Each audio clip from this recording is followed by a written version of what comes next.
the idea of that mindset is important because it helps us to receive and see, well, if this is not working, what is actually working? And something that happened with my experience with the Pomodoro technique was at the beginning, 25 minutes was okay, but then it was interrupting in the middle of something interesting. So I left that on the side. I said, I can focus for 40 minutes and then I can focus on the task. And because I was using the Pomodoro technique, now I know how long this task can take. So there is a constant learning.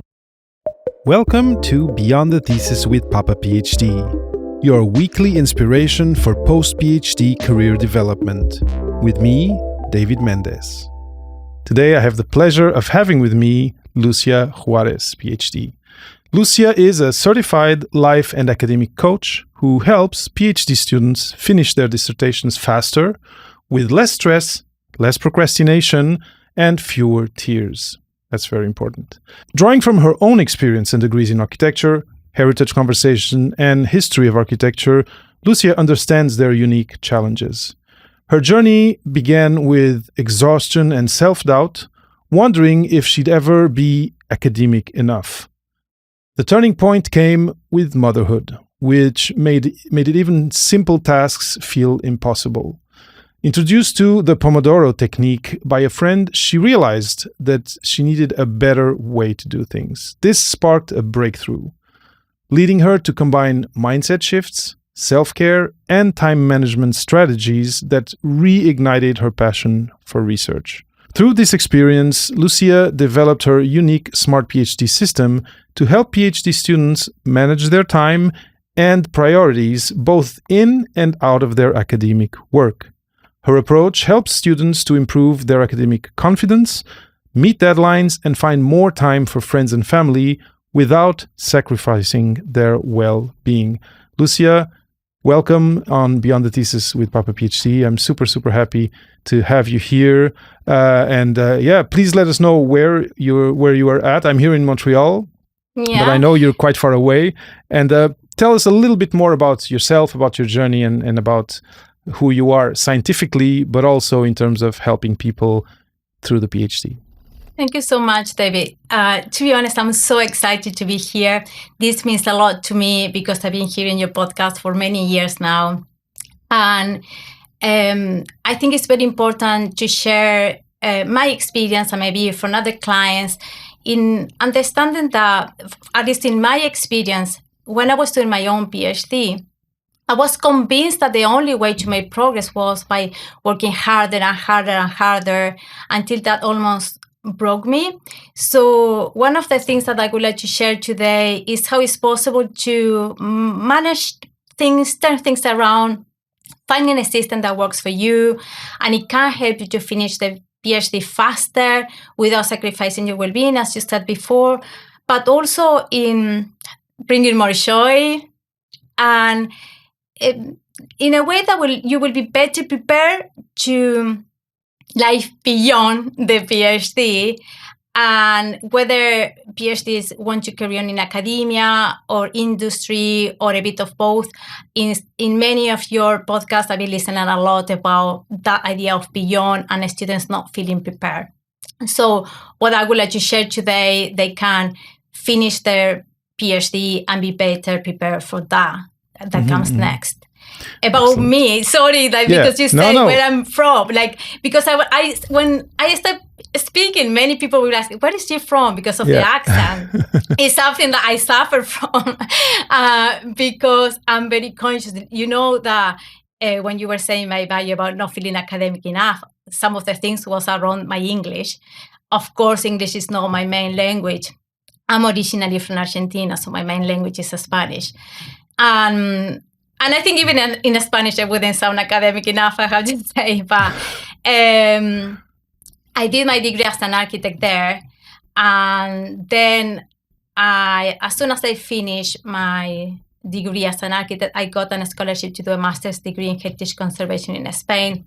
Okay. And many years later, another scholarship to do my PhD in Edinburgh University and stay after I finished. So I live in Edinburgh now.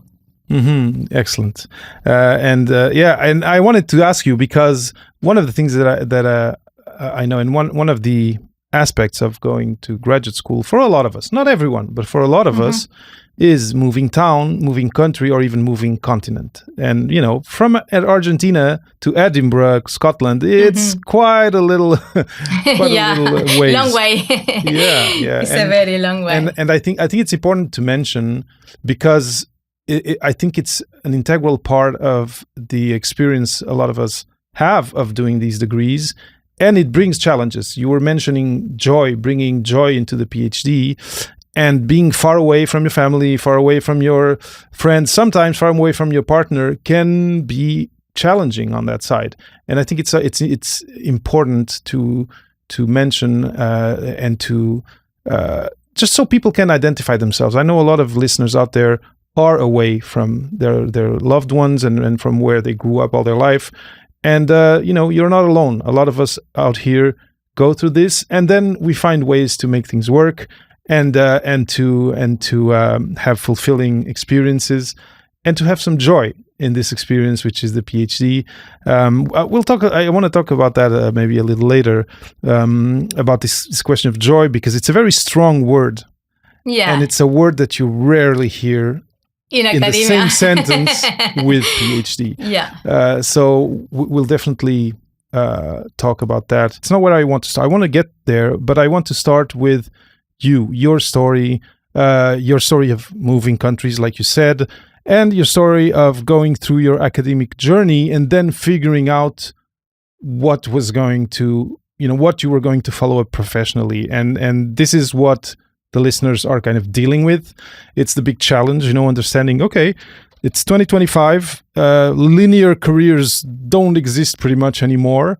The academic career, the tenure track is much more tenuous, than it used to be like 20 years ago. There's not so many spots opening up. And so we need to get creative about the career. But of course, the first step is going through the PhD in a productive way. And I would say, ideally, in the minimum time necessary to finish it, not extend it too much. And I think it's going to be interesting to hear how your SmartPhD system works to do that. But yeah, first, what was your journey? What brought you, this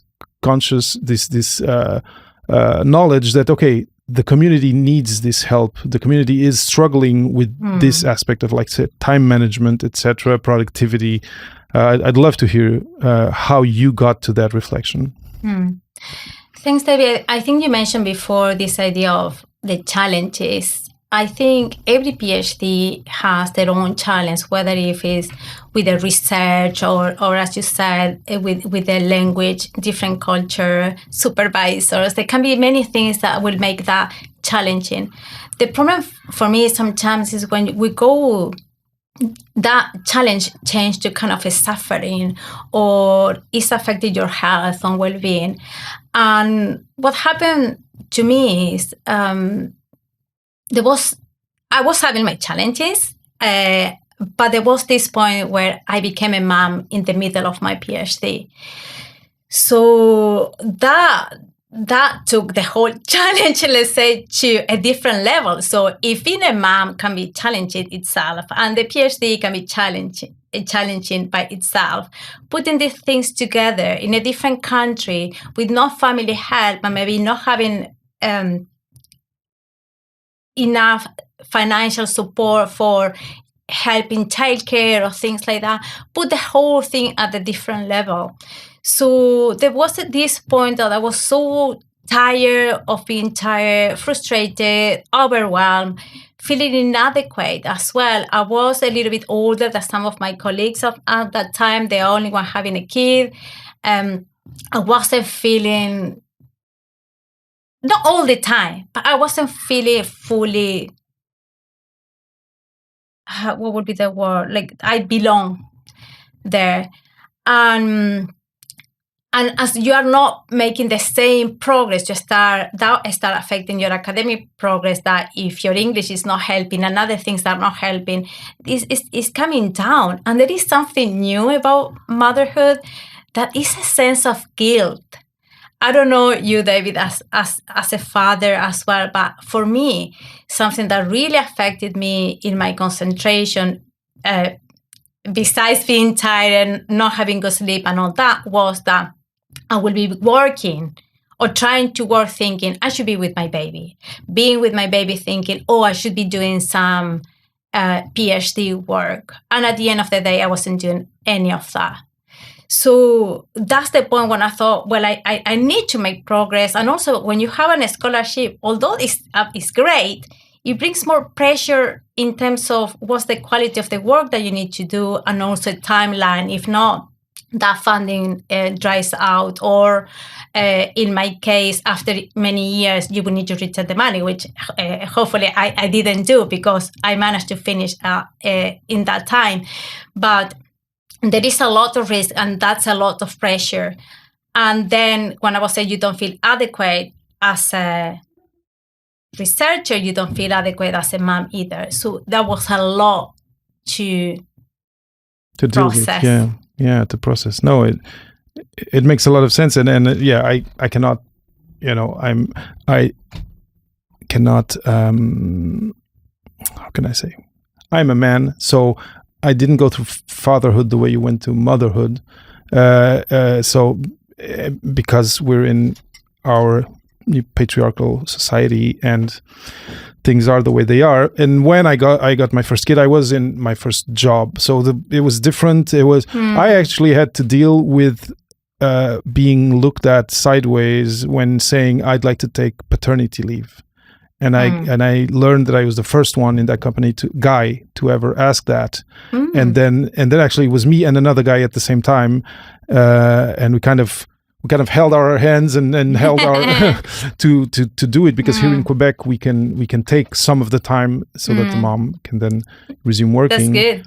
So I it's the closest I got to what you're saying, and it is tough. It is tough, but I think it's tougher for moms for sure, yeah. for many different reasons. You were going to say something. No, what I wanted to say is like the important thing is that also when you go low as well, there is always some learning from that if you take the reflection. So what happened to me is, as I said at the beginning, I thought the only way to go through this was working harder and harder. So I started, because the day wasn't productive, I started taking the night, and because I wanted to be with my baby, I will be with them. I will wait. Everyone will be sleeping, and at 10 p.m. I will leave the bed. I will go to a dark living room, open my laptop, and keep working midnight, 1, 2, 3 a.m. or at any point that I will feel I made some kind of progress. So I could go to bed with some kind of peace of mind. A feeling of peace of mind, and a feeling of, okay, I have achieved something. It's funny, the scenario you're saying. I've seen my partner go through that. I've seen colleagues who are moms go through exactly that. They have another shift that starts after everything else is done, and it's just your brain and your body can only do so much. So I imagine that must have taken a toll on you, on your attention, on maybe your health. I wonder how you ended up dealing with that. Well, the first thing was, like, at the beginning, I thought I nailed it. I was with my kid, I was with my husband, I was making progress, but it didn't last long until I started having migraines. I developed like a sciatica, a tendinitis in my hand for being with a mouse, working all the time. And of course, I was super moody for not sleeping well. So that would affect my relationships. So and I was this point, I couldn't handle it anymore, and I need to go to the doctors. I went to the doctors, and he said, Lucia, you need to take a break, start doing exercises, and take this letter to the university so they can set, there was a letter to the disability department so they can set the desk for me to avoid the tendinitis and the sciatica problem. But I remember like when the doctor was saying like you need to do to go to Pilates classes at least 2 times a week and do this. I was thinking like, is he crazy? He has no idea. Like I'm trying to take every minute I have to work on my dissertation, and he's like, I haven't, like before that I thought I cannot afford that. And then, but because there was that point, and sometimes it's when I said it's when we sometimes have from these difficult situations that turning point, I didn't have any other option, and it was a red flag I couldn't ignore. So I started doing the Pilates classes, trying to sleep better. Things started to get a little better with the time. I wasn't so sore. Migraines are still going on, but not as often. And I started to make some progress and getting some momentum. But it wasn't as I thought would be. Better, but not as I thought. So I was having a conversation with my husband, and he said, Lucia, how we can help you?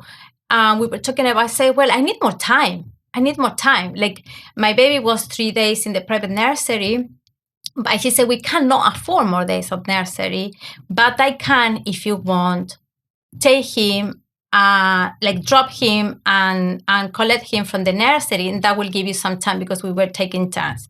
And I said, that's great. I will give you 1 or 2 hours more every day to work a little more. And I thought, well, this is it. This is what I need. And David, I remember that day, yeah. So I went to the work office at the university, so excited, like, this is it. This is what I really need.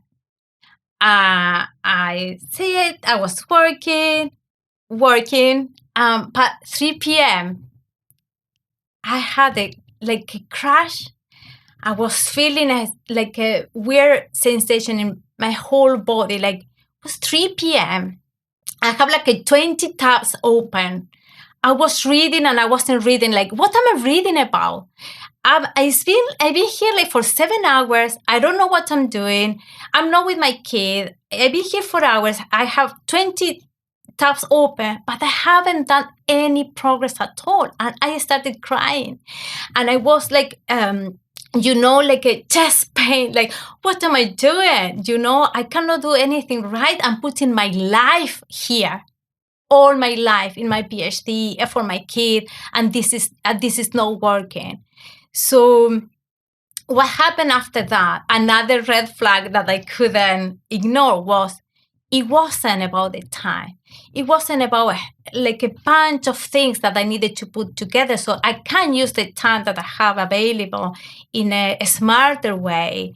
So I could be a little bit better if I'm more rested. But if I go without a plan, a goal, and a strategy, I wouldn't take most of that time. I wasn't quite sure how to do that. And that was when a very close friend, she's actually from Montreal, but not from there, it's from Argentina, but live in Montreal. She had twins almost at the same time that I had my baby, but she's not a PhD. And she said, have you tried the Pomodoro technique?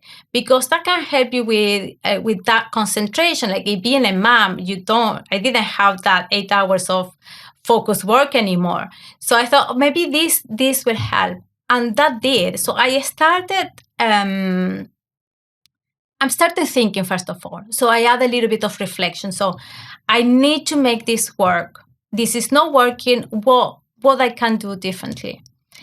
So I think with my husband's help to have a little bit more of time every day, I will go to the office earlier. And by doing that, I will arrive before everyone else and I'll do like a 10 minutes meditation. And that day really helped me to be more present, to avoid that thing that was happening with thinking about, I don't know, being in the office but my head being somewhere else or thinking about my kid or whatever. So with doing this meditation before starting to work and just after that, the Pomodoro technique, I started to be more focused and more productive. So at the end of the day, 1-2 hours were more productive than that 7 hours that I had in the past without like opening many times and doing nothing. And And also I was trying to pay more attention on, for example, there were things that were distracting me, like the phone, but also mails. Sometimes I will open the mail in the morning, and even if I didn't answer them, if my supervisor will say something that would be, in the back of my head, what the heck he want? I'm going, like, just thinking. So that was distracting me. So I would be full on at least half of the day. Also, it happens when you have kids that you have a lot of interruptions, like, your baby is feeling sick or that. So for me, just starting feeling productive was really helping, because if I have a call at 2 p.m. that I needed to leave work and pick up my son, at least I will feel I have done something, I have achieved something.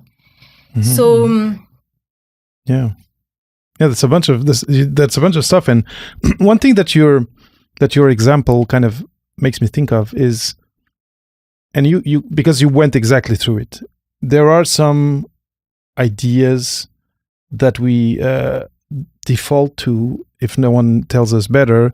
And one idea, especially if you're doing a PhD and you're it's probably the only thing you're doing in your life, or the main thing. Maybe you're not even, in your case, you were a mom, so you had to juggle things, but sometimes depending on how things are organized, you may even be dropping hobbies and things like that, or other activities that you have to focus on the PhD. And and then what happens is things go wrong. For me, it was the case. Something went wrong, and after the first year, I had to change projects. And then you think, okay, the way to solve this, because now I lost a year of time and of work, is I need to work harder and I need to put in more time. And it was kind of your reflex. If I have more time, things are going to work. And then you had more time, and then it didn't work. And you still felt unproductive, etc. And I think from our conversations before, this idea of some misconceptions that we have, just because they're kind of logical ways to think, right? Okay, well, I need to spend time doing this project to get to this goal. So the more time I put every day, well, the faster I get to the goal. But then there's the fact that our body has its limitations. Do you want to talk about that, about the misconceptions or the wrong ideas or the false ideas that we... So we have so many, to be honest, in the academic world, but I would say there are three that I hear all the time, and they was the ones that I had at that time. It was that I needed to work harder instead of finding something that really, really works. I see this all the time. People that comes asking for help because they've been 3 years and they haven't written one chapter, or this idea that I need more time. So anyone feeling that the day needs to have more hours, there is something in there. Like, we cannot have more hours in the day, and you cannot take in from your sleep. And the other thing that sometimes affects us as well in the PhD journey, that might be connected with this idea of joy as well that we talked about before, is that we don't need help, that we need to do it on our own. It's a very solitary journey. And even that suffering and having a hard time is part of the... I've heard this, it's part of the process. If you're not suffering, you're not doing it right. There's some of that out there. Yeah. How wrong is that, isn't it? And then when you realize that you can experience a better, more efficient, more productive way to do, where you're having more joy, more time with your kids, your family, your friends, you can go to do the Pilates classes or whatever, and you could have time for to meditate, cycling to work or anything like that, and be more productive. You realize it's a myth. It's not true. It's not that you need to work harder or you need more time or you cannot have help. So I think something that sometimes I think most of us, when I was talking about this idea of being hours without producing, I could see you kind of nodding. And I think many of us has experienced that. But we also experience sometimes 1 hour that we are in the flow and we can be very productive and bring a lot, writing a lot, or having a very productive session for whatever that is. So what is the difference that makes the difference here? Why 1 hour one day can be productive and 1 hour another day is not? So when you think about it, and I think that will link with the SmartPhD framework, because I realized the hour that I was productive was when I was when I had a good sleep the night before, when I have a positive mindset thinking I can do this, when the task that I set for myself in that hour was attainable, I knew what I wanted to do, I was able to do it. I had that reflection before knowing this is going to work. I managed my time, and I knew with efficiency and the energy that I have that I could have done that work in that hour. That was part of a bigger plan. And when you create that and put that in habits and routine consistently, is when you can move faster. Sometimes we need to kind of slow down, put a strategy in place, and then you move faster instead of keep doing the same thing over and over, thinking or wishing something will be different or the results will be different today just because it's a different day. So, and all that, when you start in that hour, when you're more productive and can see the results, you feel more motivated by default, and you feel the momentum, and next hour most likely will be much more productive as well. So I think sometimes we don't take the time to stop and reflect. And I think what happened to me is I had that kind of reflection because I needed to stop. It wasn't sustainable for me. So something that happened is like, well, I have my thesis here. It's massive. But I remember holding it when I finished and thinking, Lucia, you could have done this in less time, less energy, less suffering, in a more practical way, maybe even better in terms of quality. And I think that was motivating me to make this change and help other students now, because I think we pay with our life at some point in the PhD. Yeah, and we're with our mental health. What's the cost? What's the with cost? Our mental health, for sure. And it's not neither. We don't need that. Yeah. No, for sure. And one thing that strikes me is that the first part of your story, you were, well, we're not thinking about your husband and how, he was taking care of things on that side, but in the lab, at university, you were kind of in that very, and it's a very normal, let's say, or very frequent or very, how can I say, canonical way to go, which is I need to do this on my own. I need to solve whichever problems I have on my own. And then you had this conversation with this friend across the ocean saying, oh, you tried the Pomodoro. And just the fact that you talked with this person brought a little element that kind of made you think differently. And I think, to me, this brings, home the message of yes, your PhD is supposed to be your work, but the human experience of going through a PhD, you should not be completely alone doing it, or at least when you have issues and obstacles, you should not be ashamed of looking for help with it. This is something that is. I remember, we didn't. We had lab meetings when I was in the PhD. I was doing a PhD in cell biology, so it was lab and cells and very, very, it's a wet lab type of experience.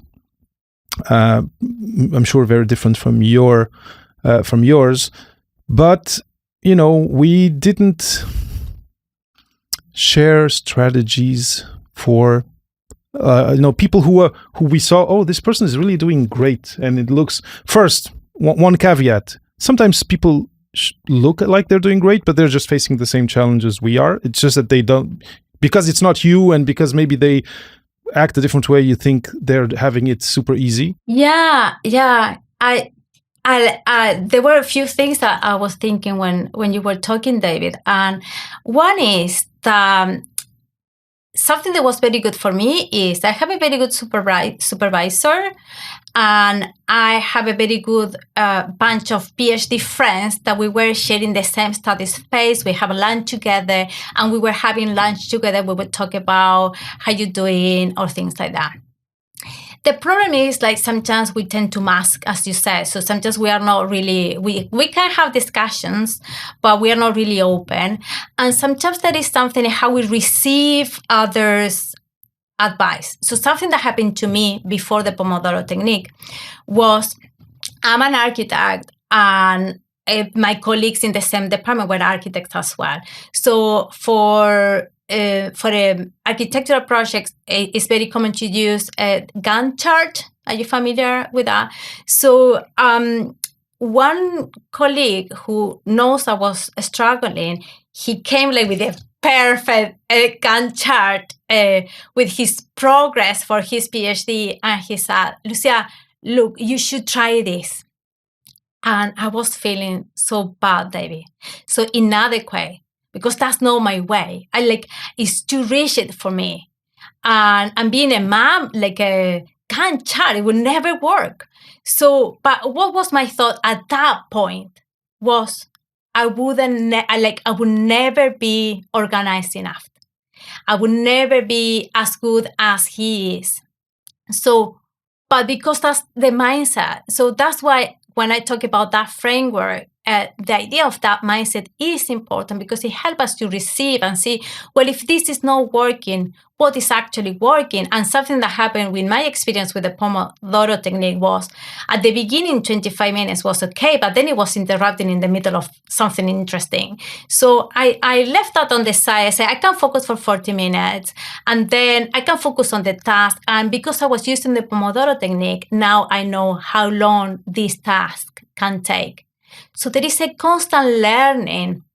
So it's very important to share. I don't know if you ever have this feeling as well. People who is not doing a PhD will hardly understand what you're going through. I remember my husband saying something that it was very helpful to me. I hope he doesn't listen to this. But he said, like, when I was struggling at some point, he was saying, but you're like reading all day. How hard that can be. And I knew, like, he has no idea what I'm going through. It's not the reading. It's so much going on in your brain in that research project. And you can say, oh, I'm going to take some time off. Let's go to the party. And in the party, people, they start asking you, how are you doing with your PhD? Why you haven't finished? Or everyone is talking about buying a house, and you're struggling to pay nursery to finish that PhD and things like that. You feel very isolated also in the conversations. But a lot comes to you in how to share, how to receive, how to reflect on your reality. Yeah. Does it ring a bell? I don't know. No, it does. It does ring a bell. It does ring a bell, and it's people. Yeah, people outside, or people who made a different choice and have been like working for a while. Yeah, there's some difficult conversations there, and that also, depending on how you're built mentally, may also not help, because you're feeling, okay, I don't see, I am myself, let's say, living with some imposter feelings, and now even people from outside are not seeing my value. And if you're a little bit fragile, it can bring you down in a certain way. But let's talk about that. Let's talk about, first, how do you build a system that helps you be productive, but also feel productive, and less prone to doubting yourself, and also to comparing yourself with others, which I think is really a trap, because you never know the full story that your next bench colleague is. You never know their full story, and they may look stellar, and they're dealing with their own difficulties that you just don't know of. But because you know yours, and you're comparing, and you see your weaknesses or your failings, then you think, okay, I'm not as good, or I'm not good enough. And I think that's something we should deconstruct. Yeah. So how do we help ourselves feel better about the process? David, because it's funny sometimes when you talk to other people about this, they will see you smarter than you do, or things like that. Yeah. So I always remember reading like an English book to my neighbor, and his mom came and said, "You are so awesome, like reading in another language, doing the PhD." And I was feeling like, what is she talking about? I was always so ashamed. Like I was reading that book, knowing that I wasn't pronouncing every word properly. But she was looking at me with such admiration because she couldn't speak another language, and although she was a doctor, she's a doctor. So sometimes it's so much in our head, isn't it? And it's not really that reality. So I think it's important sometimes in that self-talk that we have is to ask, is this actually true? I always said that we need to apply the same things that we do for research. So when you start having this conversation or thinking about the imposter thing, what we usually do is we go for the evidence. So when you're feeling, I'm not feeling academic enough, or my English is not good enough, I'll go for every time I have been making a mistake, or feeling unprofessional because my English wasn't good, or things like that. So I will go in my head looking for these times.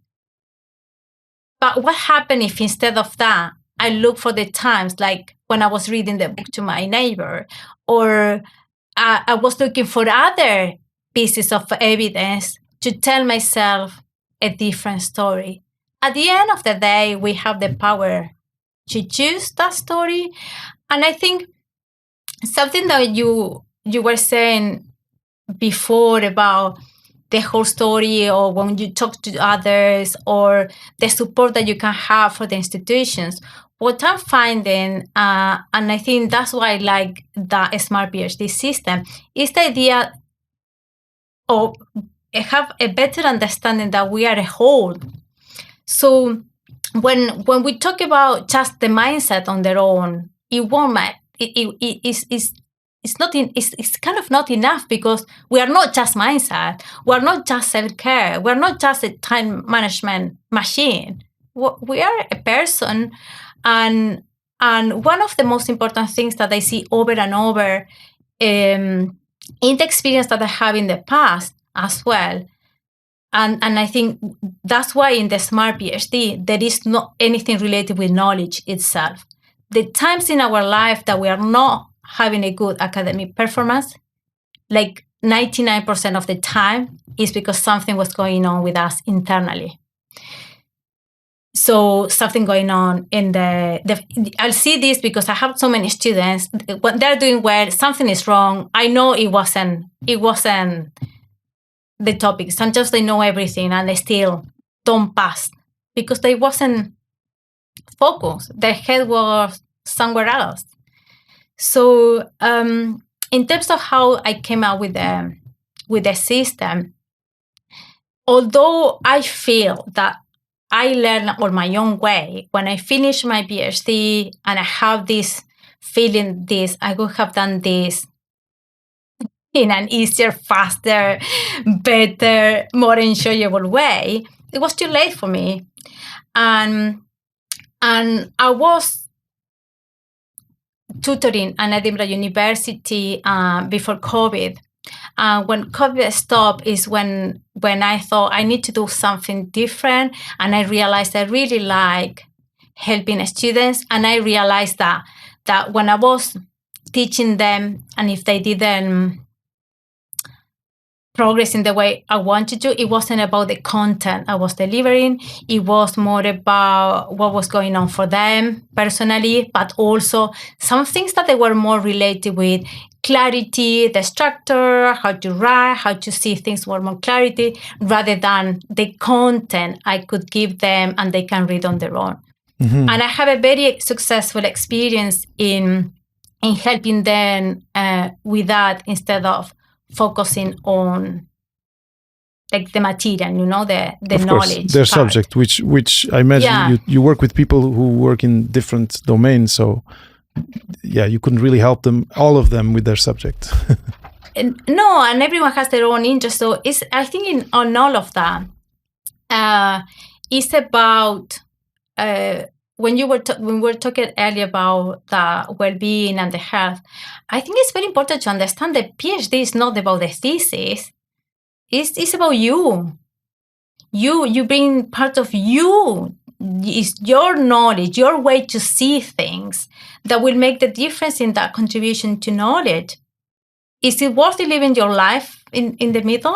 And I have to say, some people leave the PhD or stay too long in the last period when it's so little, or they can do just the last push just because they are too tired, because they didn't put the system in place at the beginning. So it's sad, because not just for them, the world is missing something great. I'm still not telling you about the SmartPhD, and I realize it's okay. It's okay, but we can. I'll take the opportunity to introduce it myself, because I think it's interesting, and then I can. And we are getting to the end part of the interview. But so Smart, I just you'll talk about it. But Smart PhD is S is for self-care, and we talked about it already a little bit. M is for mindset. We also covered it a little bit before. A is for attainable goals. R is for reflection. T for time management, which we talked about. P, planning plus priorities. H, habits and routines. And D, the drive, the energy that fuels the whole process. So it's a nice acronym. But let's say, to kind of finish giving an example. Let's say we travel to 2003, 2004, when I got here to Montreal, and both you and me, but we know, I don't have my degree, but you know what you know today. And so I get to my PhD, I get here to Montreal, and someone says, oh, there's this person, Dr. Lucia Juarez, who really is helping young graduate students, structure their PhD day to day in a way that kind of optimizes their whole experience and allows them to reach their goals and to have some joy throughout. What would that meeting with you be back in 2004 with David, who has just a master's degree and is starting this new thing? I'm not sure if I get the question, David. So it's just a role play. It's just a role play of imagine me before my PhD coming to you and saying, Lucia. Yeah. Oh, actually, to say Lucia or Lucia, because I have that's Lucia. You said it right. Lucia, someone told me you can help me because I'm starting the PhD. I'm a little bit lost. Maybe I'm feeling a little bit inadequate looking at the people around me. And I heard someone told me you can really help me start this in the right way and put processes in place that will help me go through in the best way possible. How would that meeting go? Or if you want, you can actually talk about an example of someone you've worked with. Yeah. I think because of the experience that I have with the Smart PhD system, I know, and I have to confess, not only for PhD students, but that will go for undergraduates or people in another areas. Most of the time, when they are struggling with something, even let's talk about industry, it can be some of these things going on. So like a lack of self-care, they need to work around their mindset. They need to work more around the goals, because it's very frustrating when we don't work with attainable goals, because that goes into our own trust. Or they are living a life without much reflection. Or they need more time management.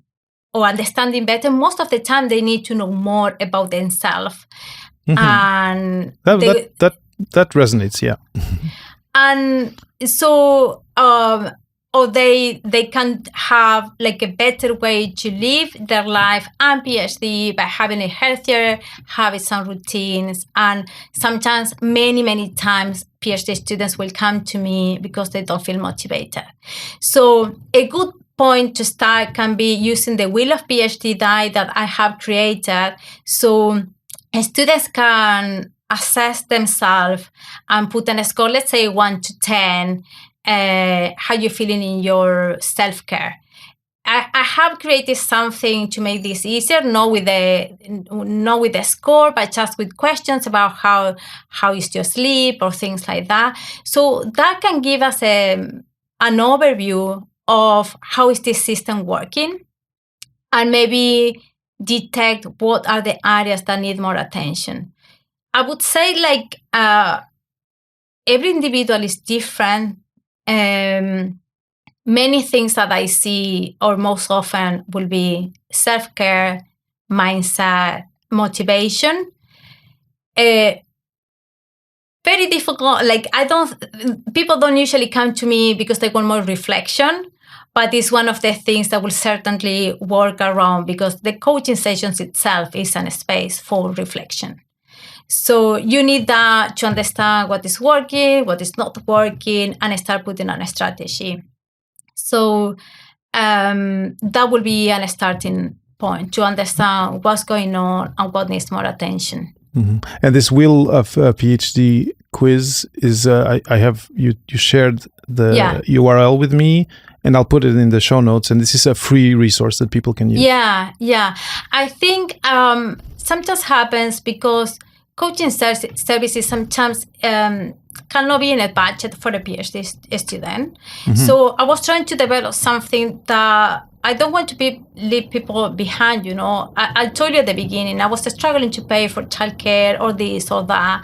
Mm-hmm. And I feel that the universities are providing help in terms of well-being or imposter syndrome workshops or tools for time management, but nobody's helping you to put that together in a holistic way that works for you. So, for example, if we go back to the examples that we were talking about, my colleague with the Gantt chart, that wasn't for me. That would never work for me. It was working for him, but it wasn't working for me. So it's important to find a way that you can reflect a little bit more on what will work, try and reflect, and keep improving. And so what I'm getting from what you're saying, and this is why answering my question is not that easy, is that all of these elements, the SMART and the PhD and in your acronym, they're kind of all interconnected. So if you say, I'm struggling with the writing on my PhD, I'm just going to focus on learning, writing tools or processes. If you're not working, what I'm hearing is that if you don't work on your self-care, on your mindset, etc., and time management, just trying to have this silver bullet that solves one thing is not, in the end, going to be working, because you need to, because you're a whole being. And all of these things need to be at least at a functional level. That's what I'm understanding from what you're saying. Yeah, and also these are strategies as well. So think about, if we talk about the SMART PhD, and we talk, for example, about planning and priorities, how many times do you have a perfect plan in front of you that you created and spent some time doing it, and you couldn't achieve it? How many times? So it's not about planning. You can have the planning. You can have that plan in place and be good, but if you're not reflecting in the way how flexible you need to be, especially if you are a parent, but what if that plan is not really strategic, and what if that planning is not contemplating a healthy routine or habits about having a good sleep? Even if you say, I'm going to write, and you have the time, as we were talking about, and you are 8 hours in front of the laptop, but you are not thinking or you are not focused because you're not rested, or you are not focused because you're thinking, my English is not good enough, I'm not academic enough, what am I doing? And you don't know because you don't have a specific goal, or you don't feel motivated to do it, it's much more difficult. So I like this idea of the system, and I think every letter is like a gear, and then you move one piece and it's helping the rest. So if you are taking care of yourself, most likely, how can you be positive in your mindset if you're grumpy and you didn't sleep well? Is everything comes together, and I think, as I said, universities provide help, but we need to see ourselves as a whole and have a better understanding, everyone individually, on what will be that strategy, considering these 8 gears that will make our own system work. And I know I've seen that. I have a client, for example, recently. She had 3 kids. The youngest girl, 1 month old. And she finished the dissertation working 2-3 hours a day. So it's not about having more time. I couldn't believe, she was saying to me, Lucia, I don't even tire. I'm not even tired. I'm producing in 3 hours much more that will produce the last 2 months. Just because I have clarity on what to do, I feel motivated, I have a clear goal, I know my priorities, I'm reflecting on what is working, I know what I can do, and so that affects the mindset. And I'm not sacrificing time with my baby or my sleep, and it's possible, baby. It is possible. Yeah. No, that's a great example, and it's great. I was going to ask you for kind of a practical example, and you just gave one, and I think it does make sense, and I think people listening, if you have, to me at least one. Well, before I was going to give a take-home message, but before that, because we're getting to the end of the interview, Lucia, if people want to reach out to you, I already said I have a few URLs that you shared with me that will be in the show notes. But for the people who are watching, who are listening, how can they reach out to you, learn a little bit more about the Smart PhD framework, maybe learn a little bit more about you, ask you some questions about something that we talked about in this episode? What's the best way to reach out to you? Yeah, so I think from my website will be a quite direct thing. But what I would like to say, sometimes people feel like that's a bit impersonal. So anyone listening, I'll ask just to feel free to DM me on LinkedIn, for example. Okay. They don't need necessarily to go to a call, or even if they don't want to do the Wheel of PhD live, just have a chat and share their experience. I really love helping, hearing stories. I've been there. I know how you can feel. And to be honest, David, I feel this is my mission in life, like helping students. And if it's not through like a proper coaching program, but we can just exchange few messages, and I have a lot of free resources. So for all these tools, the thing is, as I know, I have a lot of things for time management, like tools and techniques, but I know I can give this clearly, but sometimes you need to have that space to know exactly what is going to work for you. But I have a lot of things to give away. So anyone, I would like to hear the story. Perfect. So on LinkedIn, Lucia Juarez, PhD. And can you just, for the people who are just listening, just say the URL of your website? It's www.luciajuarez, it's LuciaJuarez.com. And if you go there, I will explain a little bit more about the Smart PhD framework. I have the quiz there as well. I'm organizing some activities in the future as well. Wonderful. Lucia, so as I was saying, so if you are listening, I think one take-home message that I am taking from this conversation, and I'll let you comment in the end, is that the PhD is such a long thing. It's this machine with so many many moving parts that are different, and that take different aspects of your your focus, your concentration, your time, etc. That there's no you cannot solve all the challenges that you'll find, and you will find challenges during a PhD. It's part of it's by design. You cannot solve them just by putting in more time and putting in more effort. What you're doing is just inching forward, closer and closer to burnout. And that's, again, I've had conversations about that. The episode with Ozgun Unver was just about that, how to avoid and beat burnout in academia. So if you are in this situation of feeling inadequate, feeling you're somehow time is fleeting and you don't see the results, then try to first understand and allow yourself to think, okay, this is a learning process. There's something I haven't learned yet, and it's not just one thing. It's kind of a system, like you said. It's kind of a cogwheels. It's kind of a sequence or an ecosystem of things that have all to go together to then let me go through this very difficult experience in a way that's healthy. And I think that's, you said joy in the beginning. Of course, I wish joy to in the day-to-day to everyone who's in graduate school, but at least health.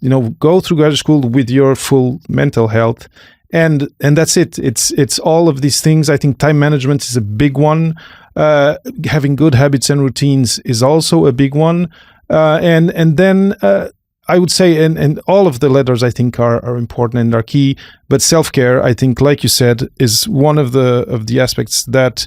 And I know I went. It was one of the things that in my case I didn't think of or put much thought or energy into was self-care, and so one of the things that I think you should take from this is you don't have your thesis is your work, okay, personally, but the day-to-day of going through graduate school, the challenges that it's bringing you, especially if they feel heavy or heavier than they should, and they're not making the experience a joyous one, then you need to allow yourself to get help.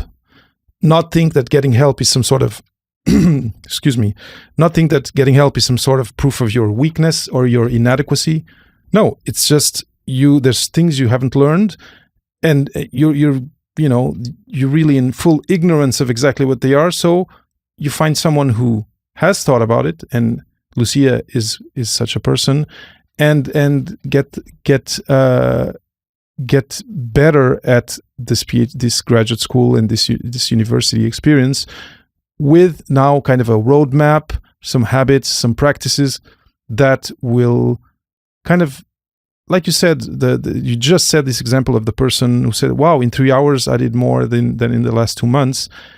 You will feel positive about yourself, about your work, and then it can actually feel like, oh my gosh, I'm like on another planet right now, just because I put a system in place and I am following this system that is necessary to go through this complex experience. I don't know if Lucia, you have something to add or a reaction to this, but it's what I'm taking from our conversation. Yeah, I love your reflection, and I think something that somehow I would like to add is, for anyone listening, I know that you have everything you need to get to the end inside you.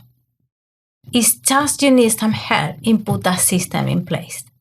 So, but all the thing, because when you have that, the knowledge will come. You will know what you are going to look for but you cannot do it if you are not physically and mentally fit for that. So when I talk about self-care, it's about seeing your body and your mind as the vehicle that is going to help to get to the final line.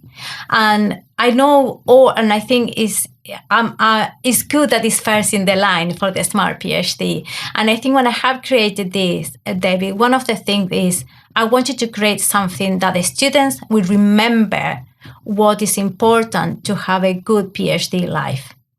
And somehow this came naturally because as I said, I was listening. So many students with the same challenges. I know that they need to work in these 8 things in order to get better. And as I said at the beginning, this usually helps them they can put a system in place in a few weeks, 6 weeks or something like that. And they will extend that to their personal life. For example, this client that I told you, she said, I'm better at home. I'm more organized with my kids. Like everything is better now. And the other thing, she's not someone else. So when I say you have inside you everything you need, the system will help you to bring a better you, not someone different, not my colleague with a Gantt chart. It was me trying to be better. You just need to stop and reflect and create a system that will bring you more results, that will work with you and will bring the best of you, not just for the PhD. Mm-hmm. Yeah, exactly. Because again, this is a kind of a holistic approach. Yeah. Lucia, this has been a great conversation. Thank you so much for reaching out. Thank you so much for the time. I really think we are aligned in what motivates us to do what we do. And I wish you all the best in helping the most people possible go through these experiences in a healthy way.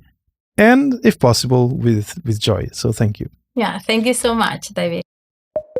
Thank you for listening to this new episode of Beyond the Thesis with Papa PhD. Have a question about this interview? Want to leave a comment about the podcast? Have someone you want to recommend to be interviewed? Go to speakpipe.com/PapaPhD and leave me a voice note. Just hit the big record button and leave me an up to 90-second message. I listen to all my messages and I consider all of them for feature on future episodes. Speakpipe.com/PapaPhD. Hope to hear from you soon.